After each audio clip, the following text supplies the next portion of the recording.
students, welcome to our channel. I am Shoaib Khan, Assistant Professor at Shri Rawatpura Sarkar Group of Institution.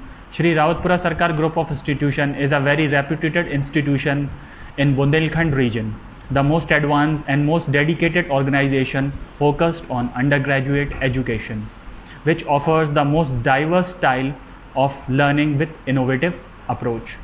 So without losing any time, let's begin our topic, that is QSAR, Quantitative Structure Activity Relationship. Structure activity relationship and quantitative structure activity relationship, that is called QSAR, जिसको हम collectively कहते हैं QSAR, दोनों term को मिला के।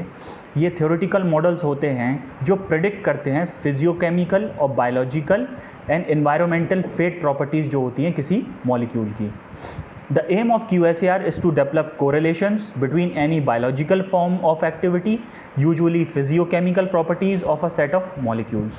अब physiochemical properties क्या होती हैं? Physiochemical properties can be broadly classified into three general types, such as electronic, steric and hydrophobic properties of biologically active molecule. तो आइए देखते हैं what is QSAR.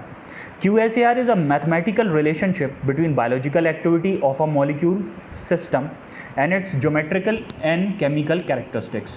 QSAR attempt to find consistent relationship between biological activity and molecular properties so that these rules can be used to evaluate the new compound.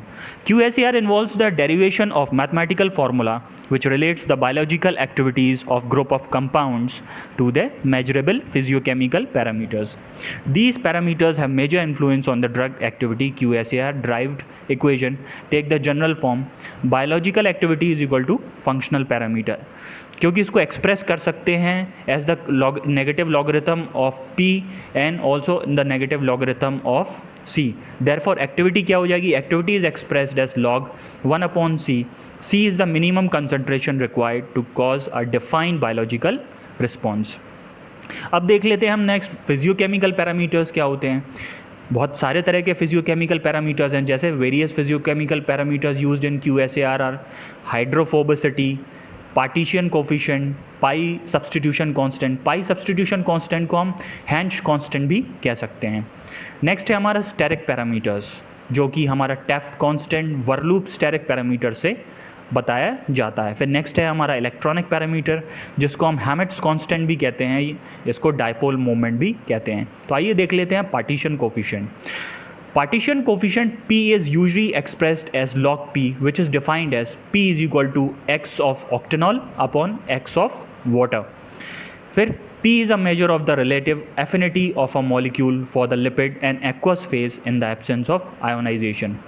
फिर है 1 octanol is the most frequently used lipid phase in pharmaceutical research.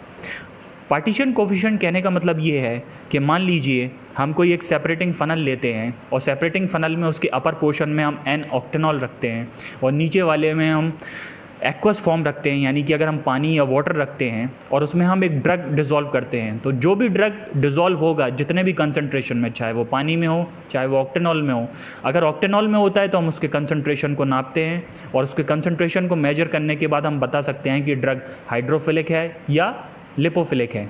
Hydrophilic का मतलब water loving, lipophilic का मतलब होता है lipid. Next is log P for a molecule can be calculated from a sum of fragmental or atom based term plus various correction, that is log P is equal to sigma fragments plus sigma corrections. अब ये graph डिनोशन के लिए आ गया है, relationship between log P and log 1/c. Activity of drugs is often related to P. इसमें हम देख रहे हैं कि ड्रग की जो प्रोटीन बाइंडिंग हो रही है वो किस तरीके से हो रही है। जैसे बाइंडिंग इंक्रीज तब करती है जब पी इंक्रीज होता है, और बाइंडिंग ग्रेटर किसके लिए होती है? Hydrophobic drug. हाइड्रोफोबिक का मतलब होता है water hating. Hydro means water and phobic means water hating. Another graph for general anaesthesia activity of ethers. ये पैराबोलिक होता है और लॉग पी पे सबसे ज़्यादा मैक्सिमम होता है, जिसको हम कहते हैं optimum value of log P for anaesthetic activity of log P. फिर हमारा आ गया pi substituent constant. The pi substituent constant defined by Hansch and coworkers by the following equation. अब partition coefficient can be calculated by knowing the contribution that various substituent is known as substituent hydrophobicity constant. जैसे pi x is equal to log px minus log pH. The positive value indicates that pi substituent has a higher hydrophobicity than hydrogen. Okay अगर उसकी negative value होती है तो उसका मतलब होता है pi substituent has lower hydrophobicity than hydrogen, और ड्रग फेवर करता है एक्वस फेज को, यानी डिजोल्व होता है पानी में. फिर है pi identify specific regions of the molecule which might interact with hydrophobic region in the binding site. फिर हमारा आ जाता है electronic affect. The electronic affect of various substituent will clearly have an effect on drug ionisation and polarity. Ionisation मतलब drug टूटता है polar and non polar form में. Have an effect on how easily drug can pass through the cell membrane और how strongly it can react with the binding site. Next topic is Hammett constant denoted by sigma. Sx is equal to log kx upon k of benzoic acid. तो generally हमारा Hammett constant हो गया, takes into account both resonance and inductive affect. Thus, the value depends on whether the substituent is para or meta substituted. Ortho not measured due to steric effect. Ortho position पे हम इसलिए major नहीं करते हैं क्योंकि जो ortho position होती है उसमें अगर हम किसी ड्रग को अटैच करा रहे हैं या बाइंड करा रहे हैं तो वो बहुत बल्की हो जाती है उस पर, इसलिए हम सिर्फ मेटा और पैरा पोजीशन पे कराते हैं. अब जो NO2 ग्रुप है वो इलेक्ट्रॉन विड्रॉइंग ग्रुप होता है जो इलेक्ट्रॉन को अपनी तरफ खींचता है, और फिर इसमें रेजोनेंस अफेक्ट दिखाया है उन्होंने किसकी वजह से, inductive affect of the molecules. Next example है फिर से आपका वही electron withdrawing group inductive affect के साथ. फिर नेक्स्ट हमारा आ गया steric substitution constant. Steric substitution constant में क्या, it is a measure of the bulkiness of the group. अभी जो मैंने ऊपर बताया कि जो बल्कीनेस होती है ग्रुप की वो स्टेरिक अफेक्ट प्रोड्यूस करती है, इसी को हम इसलिए हमने इसको कहा स्टेरिक सब्सटीट्यूशन कांस्टेंट. तो हम इसको कह सकते हैं it is a measure of the bulkiness of the group. It represents and it affects on the closeness of the contact between the drug and receptor side. फिर आता है बल्कि substituent may help to orient a drug property for maximum binding and increases activity. Then our next topic is Taft steric factor. It is measured by comparing the rate of hydrolysis of substituted aliphatic esters against a standard ester under acidic conditions.